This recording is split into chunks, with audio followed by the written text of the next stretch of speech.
following is a production of DallasCowboys.com and the Dallas Cowboys Football Club. How about them Cowboys?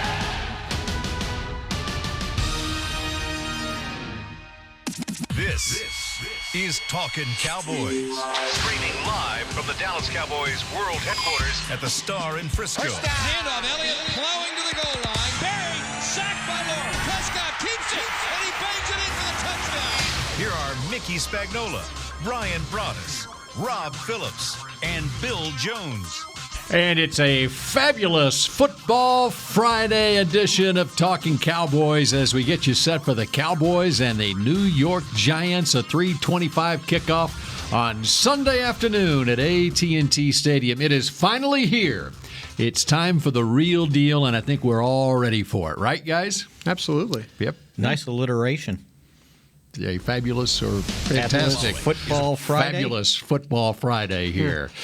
And what a great football weekend. We're not going to belabor the point, but huge games for Rob Phillips and Brian Broaddus, as Rob Phillips Aggies will take on Clemson, and Brian Broaddus LSU Bayou Bengals will play the Texas Longhorns. You're not going down to Austin, are you? I got a high school game there tonight, and I'm driving home right afterwards. Really? Not going to stick around, huh? Nope, not going to stick around. Yeah, my son plays down there Friday night, and so, yeah, we're going to head back after the game, though. Okay. Yep. All right. Very good. And love the and of course we had a high school football game here at Ford Center at the Star last night as Plano played El Paso Eastwood. A great scene there. Jerry Jones was out in the Tostitos Championship Plaza greeting the Eastwood team as they made their way into the Star, and good feelings all around on that. And Mickey, you got a big game tomorrow too at 11 a.m. West Virginia. That's right. That's the ugly off.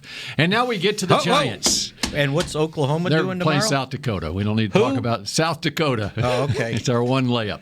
All right, so let's move on to the New York Giants.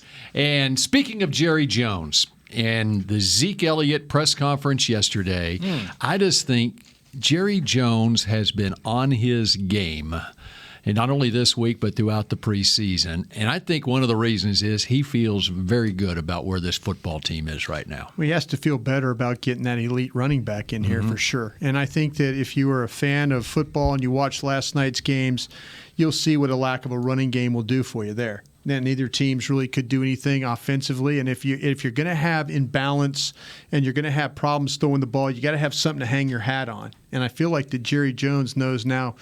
You know, Tony Pollard did a lot of nice things, but Ezekiel Elliott is an elite player. And to turn around and be able to hand him the football if things are kind of a little crazy on offense, you know, those are the things that can give your offense some stability. And so I think he has to be very happy about that, about having the group of players he has, about having Kellen Moore as his offensive coordinator. I'm really excited to see what Kellen Moore can do with this offense. I really am. I think he's got some weapons that he can work with. The defense, we've talked about them a bunch yesterday, but I think this offense has got the chance to be really good in a lot of different areas. In regards to that game last night, the Chicago Bears, I believe I heard on the radio this is right, their last 33 plays were pass plays in a 10-3 game. And you still have to have balance in this league. You can't get one-dimensional. Yeah, that's the thing. And I think that, to me, people ask me about Dak Prescott and what can you throw the ball with him 40 times a game and have success? You know, last night we saw, and I was the guy yesterday telling, heck, I would draft Aaron Rodgers as one of my first guys if I was looking at a team. But that's what you see, the quarterback. If you have quarterback inconsistency in a game, you're going to need something else to hang your hat on. And I think that's where Ezekiel Elliott, this offensive line, is the difference to things. If Dak were to get in a rut like they had last night, at least I feel like that they could do things offensively running the football to kind of get themselves going. Maybe we need more preseason games. That was ugly. And neither team was ready to play. Or they we weren't don't need ready more to preseason play. games. Just your guys need to play a little bit. Look at all the penalties, the lack of protection for the quarterbacks. I mean, it was. We talked about yesterday. It's terrible. Tackling can be an issue in week one because you're not doing it in practice. Your starters are doing it very minimally, if that's a word, in preseason games. So we'll see. I mean, the Cowboys I think have been sharp. The starting units were sharp in limited preseason action, so we'll see if they can carry that over. But to your point about Jerry being on his game, I think that press conference illustrated better than anything his experience with these types of contracts, and he never seemed frazzled by the situation when asked about it over the last 6 weeks. And obviously, he and Zeke are not taking whatever back and forth was, the dance involved with that. Nothing was taken personally, obviously, based on that T-shirt that's now on sale for pre-order at the Cowboys Pro Shop. All proceeds go to Salvation Army? That's right. And there's no way that Zeke took offense to what Jerry had said in Hawaii. Does anybody ask Zeke that?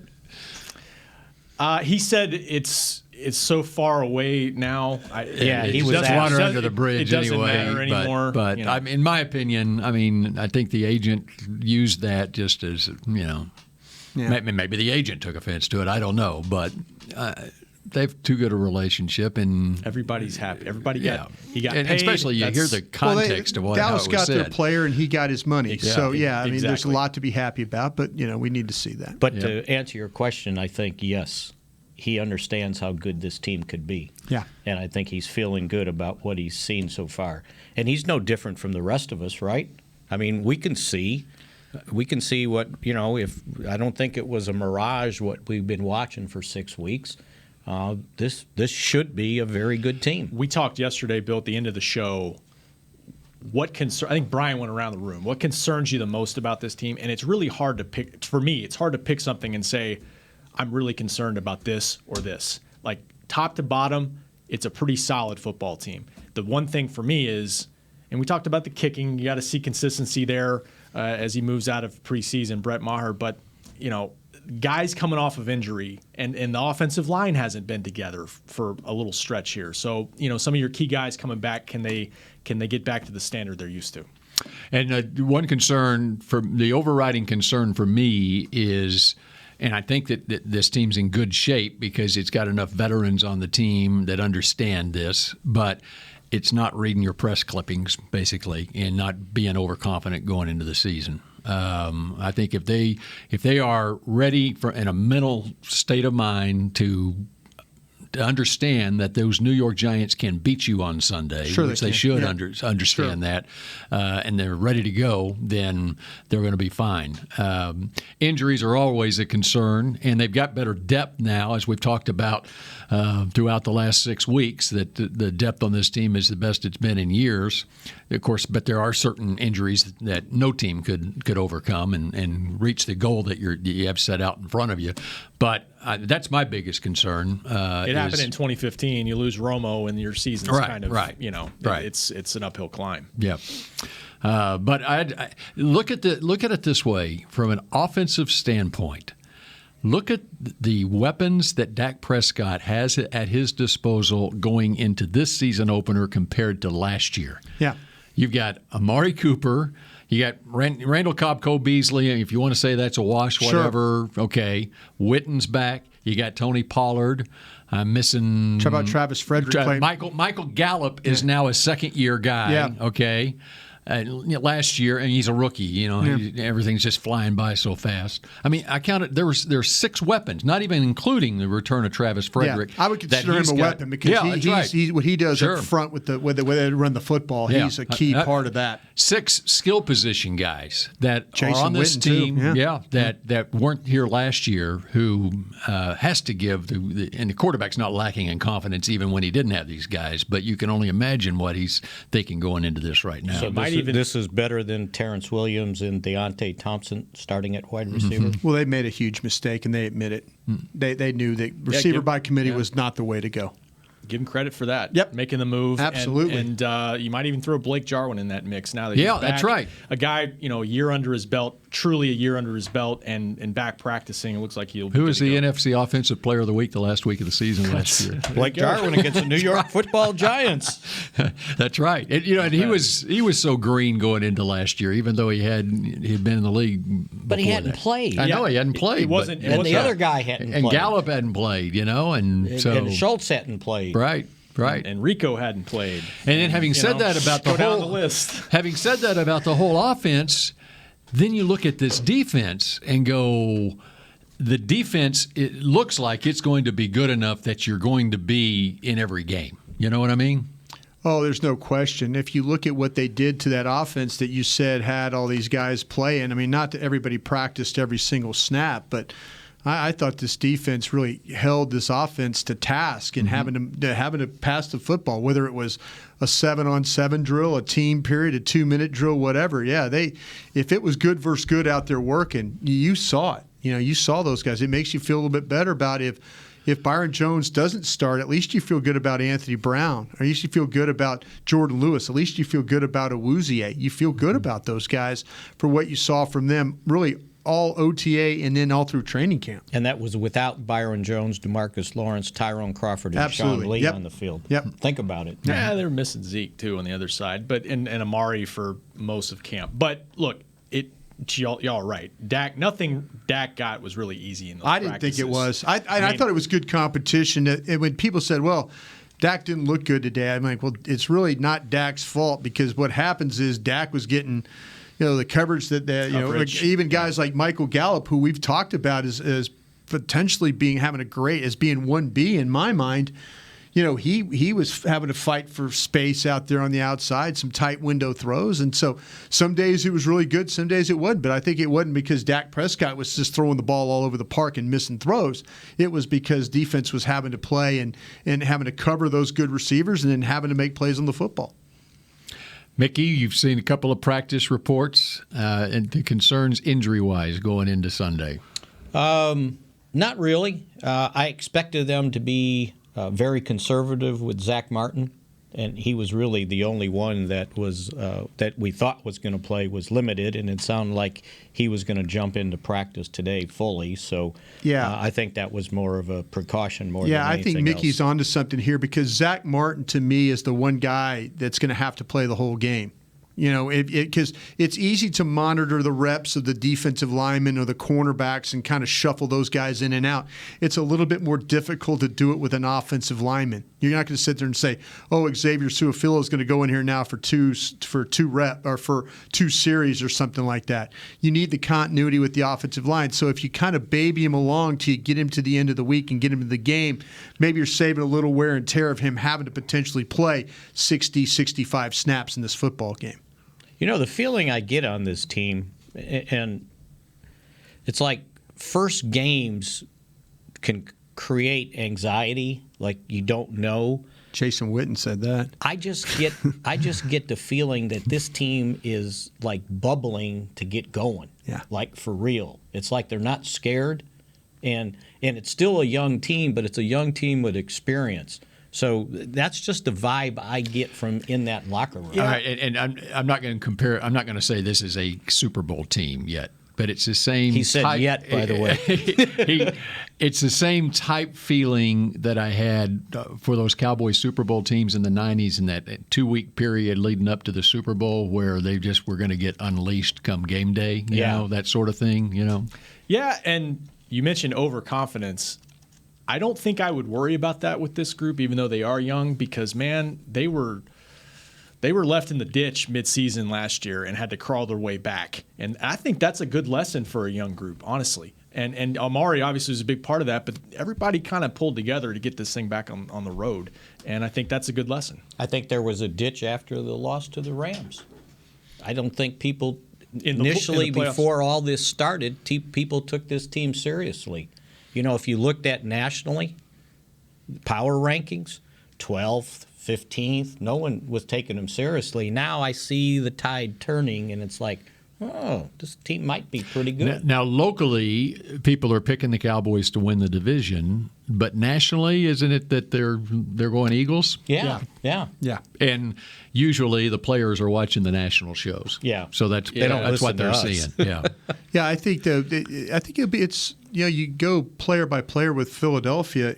There's a lot of similarities between the two teams. If you talk about the offensive lines, the skill. I think the Eagles have better tight ends. The Cowboys likely better wide receivers.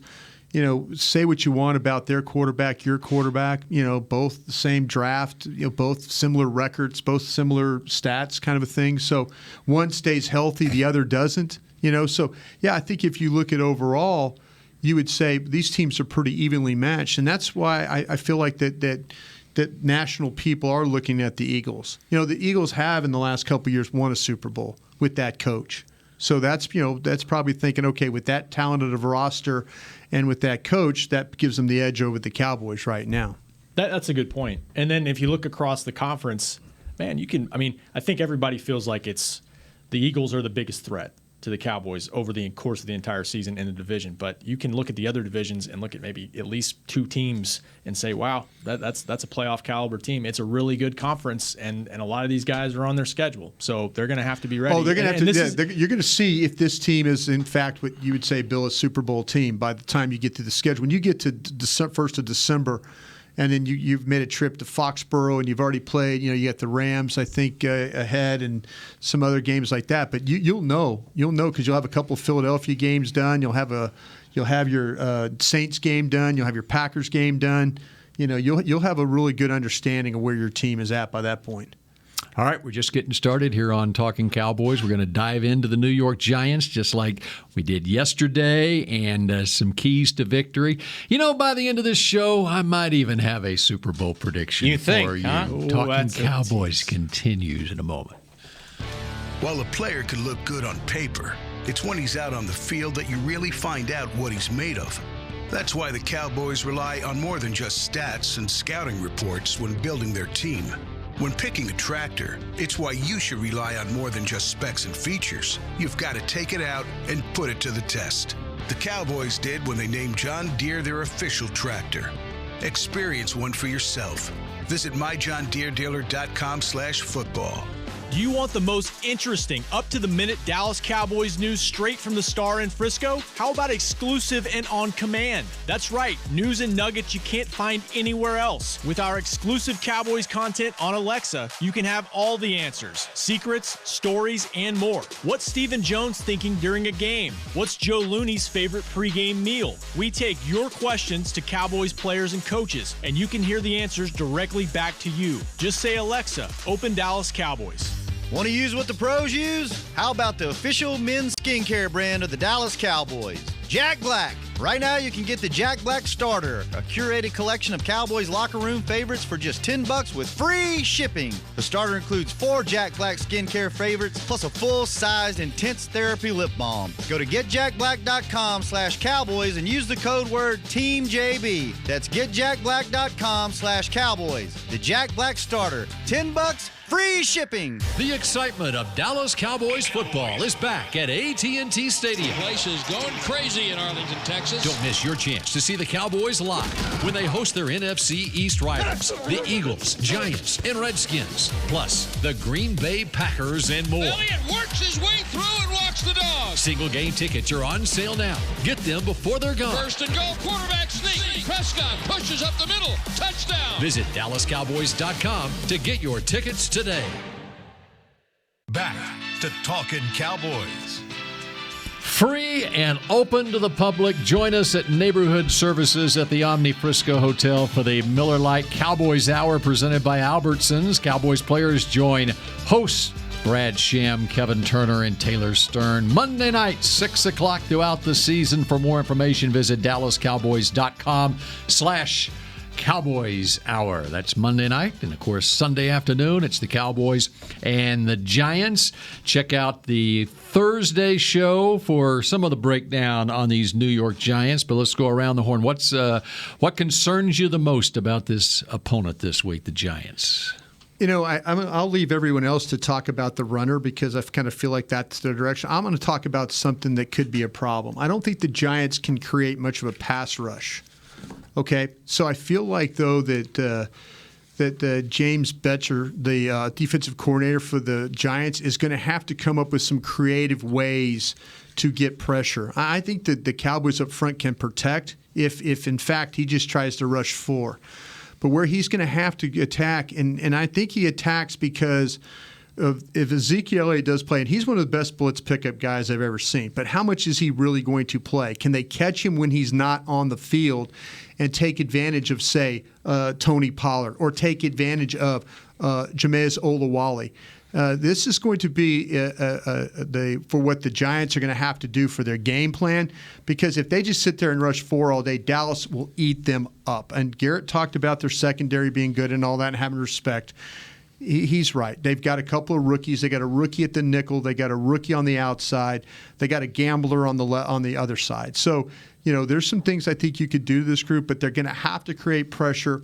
If the Giants are going to have success, it's going to be blitzing the Cowboys and seeing if these Cowboy running backs can pick up the blitz and can handle the pressure in order to get the football off. That's something that would be concerning to me, because Zeke hasn't had the training camp practices. Can you get him off the field? Is that Pollard in there? Is that Olawale in there? Who is the guy that's going to be blitz picking up? That's going to be the key for the Cowboys right now. Mick, would you like to take the runner? I'll take the runner. I just knew you guys. I was just trying to help you out here. No, that's a really good there's one. very few things to worry about other self-infliction. But yeah, I think that he's a guy that can take over the game. They did a pretty good job early last year against him when he was a rookie, though, just starting off.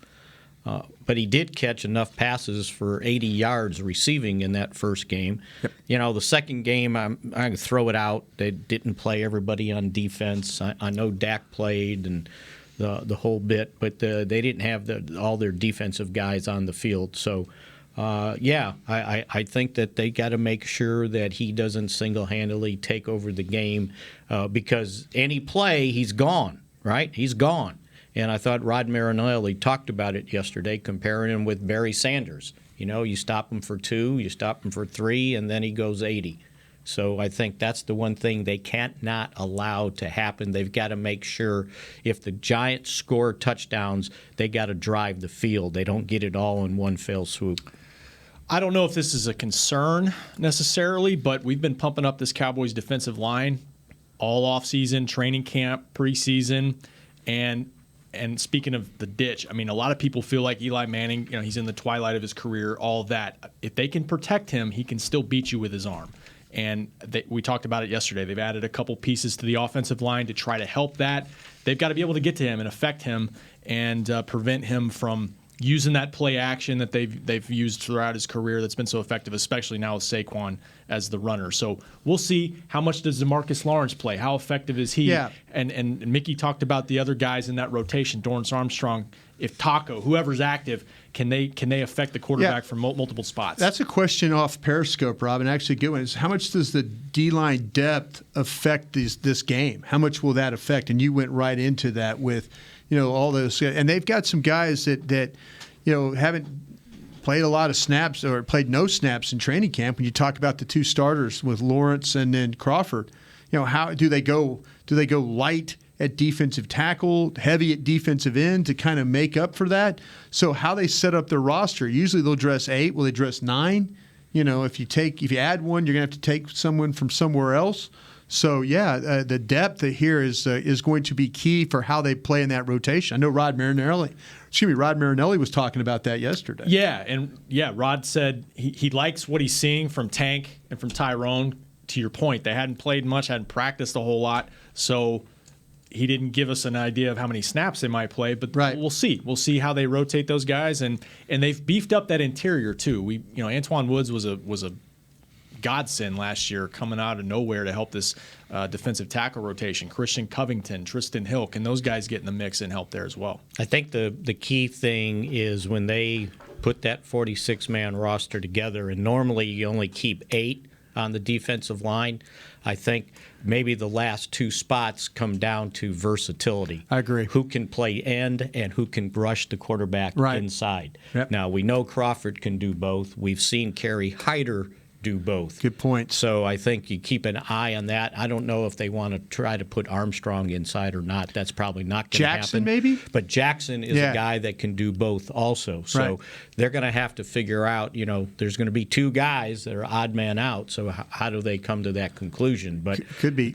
I'll guarantee you it's a rotation for sure, because they cannot wear out DeMarcus Lawrence. You can have all the legs you want, but remember, he hadn't taken much punishment on that shoulder that got repaired. Can I ask a question? And I don't want to put anybody on the spot here, but have you seen more from Taco than Dorrance Armstrong? If you had to say, if you know, I mean, I know they love Dorrance Armstrong, and they he got all the work in the OTAs and got a lot of work in training camp. But have you seen more from him, or have you seen the improving Taco the last two? He didn't play the last preseason game, but the Rams game and then the Texans game to kind of make you feel like, well, maybe putting him in there might be a good thing. That's a good question, because I think we talked about Dorrance's first step. That's pretty evident in the practices we watch every day. In the games, I'd say Taco's been more productive in the preseason games. But I think the key thing will be who's playing the run the best. See, we all focus on who's rushing the quarterback, who's getting to the quarterback. If you remember last year early when the defense had problems, they were having problems against the run. They were having problems setting the edge to the point they needed Crawford to go back out to defensive end. So again, if DeMarcus, and one of the great things DeMarcus Lawrence does is play the run. He's not just a fancy pass rusher. So that guy on that strong side better be able to play the run. And if Lawrence has to come out, who is it? They've been using Armstrong there. If you think about it, sometimes Jackson. I haven't seen Taco on the strong side. He's been on the right side. And Jason Garrett told us that he felt like that Taco's best position was playing left end. Well, Taco said that's his best position. Yeah. I said, but you got all your production in preseason playing the right side. Right. He's used to playing that in college, too. He was a left side. defensive end at Michigan, yeah. Well, you better be able to stand up against the run. Yeah. He said he'll play anywhere. But Oh, he was I'm sure he will. he was asked the question, and then, the guy with the most side. power then is Joe Jackson. Yeah. Joe Jackson's the one that you got to kind of keep an eye on. And I'll tell you this, though. Keep an eye on what they might do with Tristan Hill. Because if it comes down to, okay, we can get by with just having these many defensive tackles, Tristan Hill could be an odd man guy out here. And then, okay, we've got to dress Armstrong. We've got to dress Taco. We've got to dress Hyder. We've got to dress, you start talking about all the guys that they need to have. And then Mickey's right, the flexibility. Joe Jackson has flexibility. He can play either end or he can play as the under tackle. So Joe Jackson might be a surprise dress over, say, a Tristan Hill. Ooh. See, do you keep? Well, I could see. I mean, I could see that. Yeah. I mean, I if you hadn't look thought at about that. That's a good point. I hadn't considered the fact that Tristan Hill. I'm just looking at Mickey got me to look at the 40, or they're going to have to go long. roster. They're going to have to go long there, and you go short on the offensive line. Yeah. Well, Can you keep more than 7 on the offensive line? As we said yesterday, you can knock out 3 guys for the 46 already. Yeah. Gifford, Thompson, Wilson haven't practiced all week. Yeah. If they're not practicing today. Yeah, they got some issues at safety, even to the point where C.J. Goodwin is having to take some reps at safety. And that affects things as far as special teams go. When you've got 2 safeties and a linebacker already, okay, that aren't going to be on your game day roster, right? And then are we still in agreement on the roster move to get Zeke on the roster?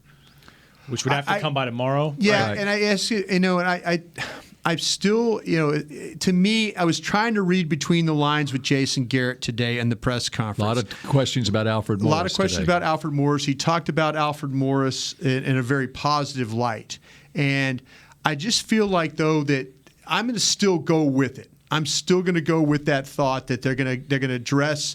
They need Chun. Now they could switch Chun out if they feel like that, okay, Alfred's okay, but Alfred's going to play, how many plays is Alfred going to play? At running back? At running back. And how many plays is he going to play on special teams? I could tell you that. He's going to play none. So, although early in the week they had him working with the coverage units. Yeah. Well, now I don't know if that means anything. Trying to see. But that was before Zeke. See, that's what I'm saying. Here. Yeah. To me, that if you're dressing a guy in your 46 that's only going to play 3 plays because you're going to trust Pollard to play. Right. And we talked about if it comes down to passing and they don't trust him to play in the blitz pickup, Olawale is one of your better blitz pickup guys. Bigger picture the season. Zeke hasn't been hurt in his career, but if Zeke got hurt, do you want Alfred Morris on this roster? Yeah.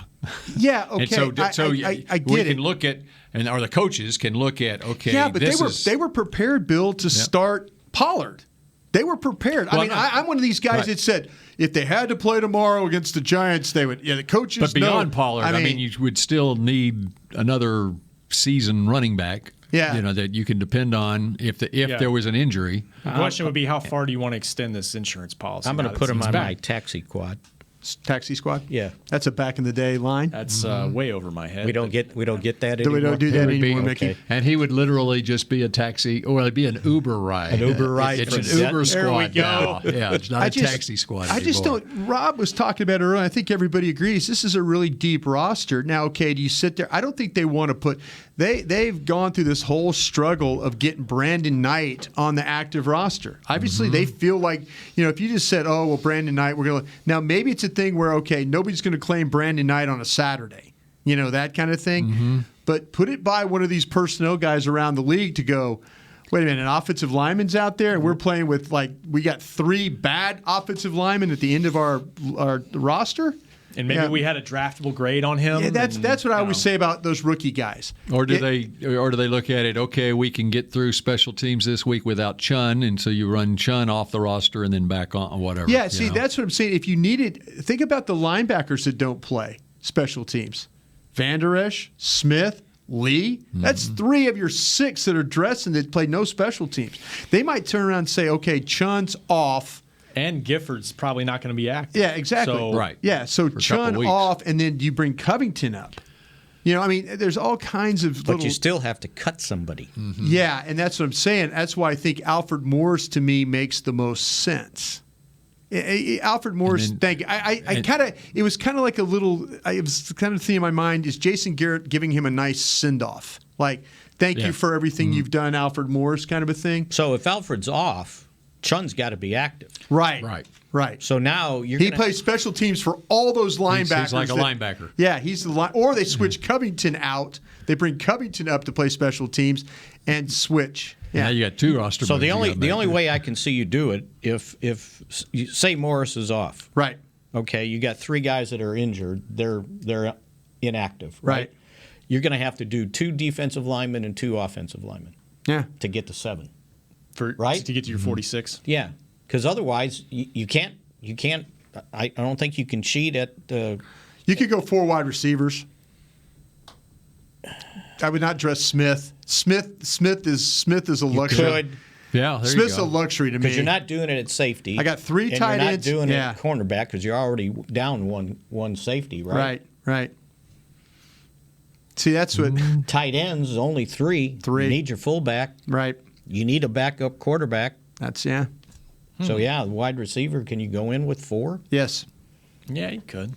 Because if something Jarwin happens, can do some of the wide receivers. Now the problem is if something happens to Cooper, but Randall Cobb's your next guy up. But then you're in a situation too where you could say Pollard could play as if you had That's to. what I was thinking. Is that you can line him up anywhere. There you go. There you go. Yeah. So, all right. Think about some picks to click in this game on Sunday, and maybe a Super Bowl prediction when we come back. Your new apartment's big. Such a great deal. It's okay. Just okay? What's not to... It's right above the subway! Well, I bet you don't even notice it after the... That's my neighbor, Angus! A deal that's just okay is not okay. Get a great deal with America's Best Network. Come into an AT&T store and learn how to buy one smartphone and get a second one on us. Based on GWS 1 score, September 2018. It's time for Tailgate with the OtterBox boys. OtterBox? The makers of those crazy protective phone cases? The one and only. They're also wild about protecting parking lot parties from sad drinks. It's why they made elevation tumblers. Rumor around the crockpot is they're made from stainless steel with a copper lining to keep temps hot or cold. True. They even come in 7 different sizes, up to 64 ounce, the Growler. I like how OtterBox drinks. Thinks. And that's been Tailgating with the OtterBox boys. Check out all the colors and sizes of their elevation tumblers at otterbox.com. A man's Stetson doesn't just protect him from life's elements. It projects an unstoppable and legendary spirit, just like the men wearing silver and navy on the field every Sunday. Since 1865, Stetson hats are American-made with pride right here in Texas. They are still the official crown of all self-respecting Cowboys. And Stetson is proud to be on the field with America's team. Find Stetson hats in the Pro Shop or at Stetson.com today. Star Sports Tours is the only official fan travel partner of the Dallas Cowboys, offering exclusive game weekend travel packages with sideline access and photo ops with current players, alumni, and cheerleaders. That's not all, though. You'll get to talk X's and O's with Senior Director of Player Personnel Will McClay, and of course with yours truly, me, Brian Broaddus. You can trust the official fan travel partner of the Dallas Cowboys, and with us, you'll travel like a pro. Visit cowboystravel.com to book your travel package today. Back to Talkin' Cowboys. Well, if we're talking Cowboys, we're always talking Jack Black. And this week, the special, Bill, you missed it yesterday. Show your pits. Who's the boss? ×2. Because Jack Black now has Pit Boss antiperspirant and deodorant on sale, 2 for $26, a normal $38 value. That's right, because I know you worked out and you didn't shower before you came in here. Am I right? No. No? You haven't worked out I haven't yet. I'm headed that way. All right. Well, good. Well, that would help all the people you're going to work out next to. Okay. So go to getjackblack.com and look for Pit Boss. One more thing, Mick. Will you please rep your shirt? Yeah, there you go. Oh. Yeah. These are on sale at the Pro Shop. You need to be able to see it better. Maybe you need to stand up and Mickey, so get it on camera there. Move the microphone out of the way. Is he standing up? There we go. He was already standing. It's Roger Staubach, if you don't recognize it. All season. Cowboys Pro Shop dropping a new shirt every Monday with a different Cowboys star player, past and present. So stay tuned every Monday for a new one coming. And I believe, if I remember correctly, with the trading cards. with the shirt, you get a trading card. Trading cards, A training card or a trading card? Trading card. Training camp card? A trading camp card. Yeah. Nice All shirts. right, that's very nice. They're great. They're comfortable. Good stuff. This can't wait to material is wonderful. Down the road, I think there's a Darren Woodson one I'm looking forward to wearing. My favorite guy. I'm going to go get my Dak Who t-shirt. I think it's a Zeke Who, but Dak. Did I say Dak? Oh. Very good. Dak Who. Awful announcing. Here we come. All right, here we go. That's why we're here, right? Absolutely, Mickey. I've been right there with you. Hey, Deadspin. What's up? Played a couple of games out of helmet over here. What was there was a T-shirt with Dak on it, though, wasn't there? Oh, there's a lot of T-shirts. Early. Who was at the press conference yesterday? Yeah. Zeke. Yeah, it was Zeke. I wish Jerry had a nose ring on. That would have been so much fun. I heard you yesterday talking about that. At least get a temporary one, Yeah, right? exactly. Okay, do we want to go with some picks to click in our last 5 minutes here? Let Mickey start this day. Oh, you know what? I got it backwards because it was Dak. It was Who Dak. Remember? Who Dak?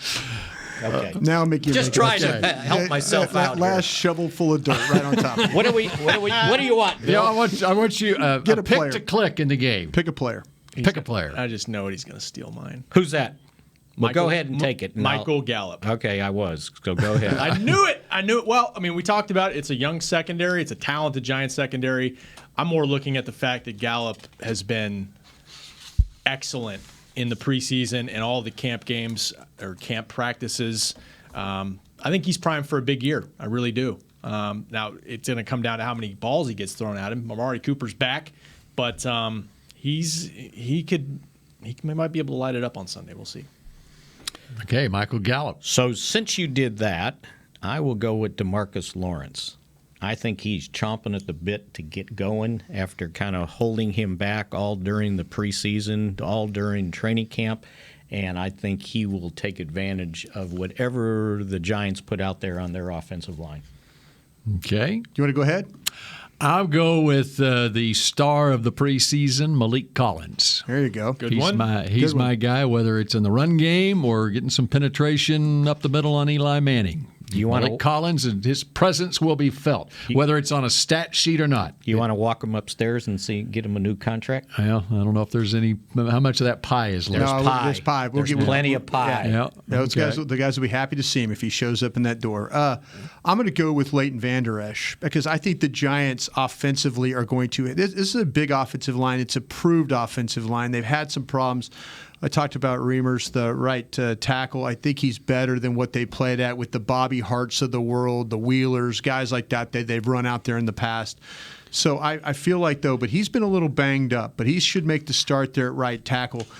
But I think overall the Giants with their offensive line are going to have trouble getting blockers to these linebackers. You could have gone either way. You could have gone Smith or Van Der Esch. But if you allow either one of those guys to run to the football the way they can, they're going to make a ton of tackles. And you need to make tackles with the Saquon Barkley in the backfield. So give me Leighton Van Der Esch at the end of the day. Yes, look at that stat sheet. He will likely be on the very top of it after playing very well against these New York Football Giants.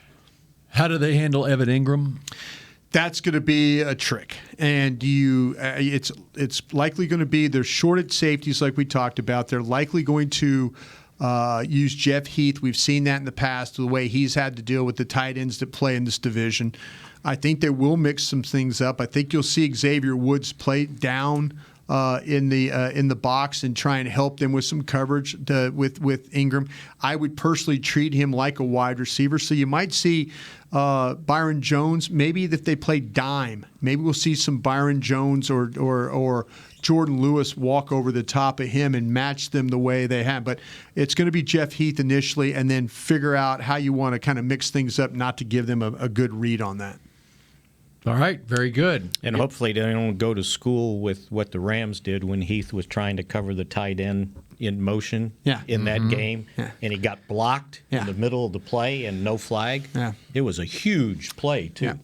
Just want to point that out, Rob. Yes, Rob. Are you going to take us home with a prediction? Do you have you made predictions on the Cowboys' record this season around the horn? Have y'all made a prediction on that? That'll show up in my column today on Okay, you got gut feeling. You got gut feeling. All right, here's the way I break down the schedule, okay? Especially after watching Chicago and Green Bay, two opponents on this schedule, and I'm sitting there driving in going, all right, let's just break it down by division. I think they'll go 3-1 against the NFC North. Okay. They'll go 3-1 against the AFC East, 5-1 in the division, and they'll split the 2 games Rams-Saints, which gives them a 12-4 record and a division title. That's the way I got it broken down. That seems very reasonable. Yeah, the loss is at New England, right? Is that the loss? Yeah, I'll put that down as a loss. What is your North loss? Well, I was thinking Minnesota, but they got Minnesota at home. Yeah, and it might be a surprise. I'll still go in Minnesota with a home loss. Detroit could watch out for Detroit. That's on what the I'm road. saying. Yeah, fluky game. Fluky things always happen in that warehouse they play in. Yeah. You think the split with the Saints and the Rams? Which do you think they get? Let's get the Rams at home, lose at the Saints. That to me is very reasonable. That's a very reasonable way of looking at this.